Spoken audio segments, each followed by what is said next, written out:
The Elves and the Shoemaker.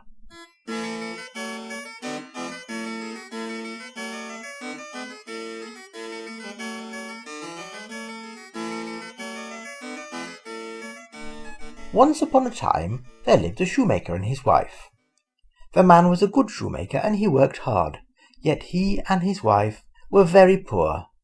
As time went on, they grew poorer and poorer. At last the day came when all the shoemaker had left was one piece of leather. It would only make one pair of shoes. That evening, before he went to bed, the shoemaker cut out a pair of shoes from the leather. Then he left them on his workbench, all ready for him to sew the next morning. As they were going upstairs to bed that night, the shoemaker spoke sadly to his wife. "I've used my last piece of leather," he said. "I've cut out one pair of shoes. Tomorrow I will sew them. When they are sold, I do not know what will become of us." The next morning the shoemaker got up early and went into his workshop, ready to make the shoes. On his bench, instead of the leather that he had left cut out, he found a pair of shoes already made. He was astonished and didn't know what to think. The shoemaker took the shoes in his hands and looked carefully at them. They were neatly made with not one bad stitch in them. He showed the shoes to his wife, who said, "I've never seen a pair of shoes so well made. They are perfect." The shoemaker and his wife couldn't think who had sewn the shoes. The same morning a lady came into the shop to buy a pair of shoes. The shoemaker showed her the pair that he had found on his bench. She said, "I have never seen such well-made shoes." The lady tried on the shoes, and they fitted her perfectly. She said she was so pleased with them that she paid the shoemaker twice the usual price. With the money, the shoemaker was able to buy leather for 2 pairs of shoes. That night, before he went to bed, he cut out 2 pairs of shoes. He left them on his workbench, all ready for him to sew in the morning. The next morning, the shoemaker got up early and went into his shop to make the shoes. But he had no need to do so. On his bench he found 2 pairs of shoes already made. He took the shoes in his hands and looked carefully at them. Once more he found that they were neatly made with not one bad stitch in them. That morning a man came into the shop to buy some shoes. The shoemaker showed him the 2 pairs of shoes he had found on his bench. The man said, "I have never seen such well-made shoes." He was so pleased with them that he bought both pairs of shoes and paid the shoemaker twice the usual price. With the money, the shoemaker was able to buy leather for 4 pairs of shoes. That night, before he went to bed, he cut out 4 pairs of shoes. He left them on his workbench, all ready for him to sew in the morning. The next morning, the shoemaker got up early and went into his shop to make the shoes. But he had no need to do so. On his bench he found the 4 pairs of shoes already made. He took the shoes in his hands and looked at them carefully. Once more he found that they were neatly made with not one bad stitch in them. And so it went on. Every night the shoemaker cut out some shoes and left them on his workbench. Every morning he found the shoes all neatly made. Many rich customers came to his shop to buy these perfect shoes. So, in time, the shoemaker and his wife became rich. Yet the shoemaker and his wife still had no idea who made these perfect shoes for them.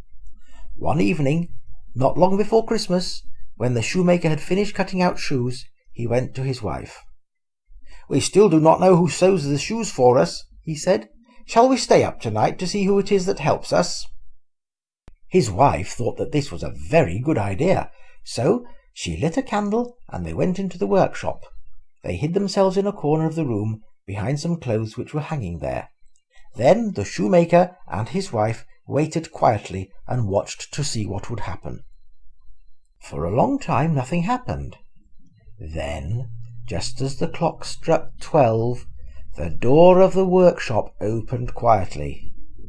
In came two tiny elves. They were dressed in old clothes and their feet were bare. They didn't see the shoemaker and his wife, who were hiding in the corner watching them. The elves jumped onto the workbench and took up the shoes that were cut out.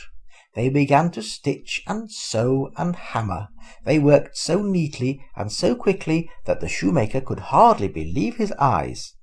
The elves didn't stop for a moment until all the cut-out shoes were finished. Then they ran quickly away. The next morning, at breakfast, the shoemaker asked his wife, "How can we thank these little elves who have made us so rich and so happy?" "I know what we can do," said his wife. "We can make them new clothes and shoes. Their own clothes are ragged and their feet are bare." During the evenings that followed, the shoemaker and his wife began to make new clothes for the elves. The shoemaker chose the softest leather he could find. He cut out two of the tiniest pairs of shoes you have ever seen. Then he stitched the shoes as carefully as ever he could. The shoemaker's wife cut out two white shirts, two small green jackets, and two pairs of trousers to match. She sewed them with tiny stitches. She made two little caps, each with a feather in it. She also knitted two pairs of wee white stockings. By Christmas Eve, the tiny clothes and shoes were finished. The shoemaker cleared the leather and the tools from his workbench. He and his wife laid their presents on the bench instead of the usual work. Then they hid themselves, as they had done before, and waited to see what the elves would do. Just as the clock struck 12, the door opened quietly as before. The two elves came running in. They still wore old clothes, and their feet were blue with cold. They jumped onto the bench, ready to get to work at once. But there was no leather on the bench, only the tiny clothes. The elves were astonished at first, and then they were delighted. In no time at all they were out of their old clothes. Then, talking and laughing, they dressed themselves in the beautiful new clothes, the green jacket and trousers, the white shirt and stockings, the soft leather shoes, and the little caps with the feathers that nodded as they laughed. In their delight, the little elves skipped and jumped over chairs and benches. Then they joined hands and danced around as they sang, "Now we are boys so fine to see, we need no longer cobblers be." At last, they danced happily out of the door. The shoemaker and his wife never saw the little elves again, but from that time good luck was always with them. They were rich and happy for the rest of their lives.